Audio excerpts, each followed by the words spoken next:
خبر شامل کرتے ہیں سیالکوٹ سے۔ ہمارے ڈسٹرکٹ رپورٹر مدثر رتو کی رپورٹ کے مطابق سیالکوٹ تحصیل ڈسکا تھانہ بمباوالا نے جرائم پیشہ افراد کے خلاف بڑی کارروائی کی۔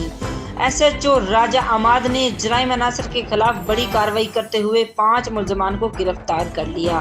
ملزم اعظم عرف رانا لیاقت، جو علاقہ میں عرصہ دراز سے منشیات فروخت کر رہا تھا اور ناجائز اسلحے کے ساتھ سوشل میڈیا پر اپنی تصویر وائرل کرتا تھا، گرفتار کر کے اس کے قبضے سے بھاری مقدار میں چرس اور ناجائز اسلحہ برآمد کر لیا، جبکہ چوری، ڈکیتی اور رازدانی کی وارداتوں میں مغرور اشتہاری وقار عرف اسلم کو گرفتار کر لیا۔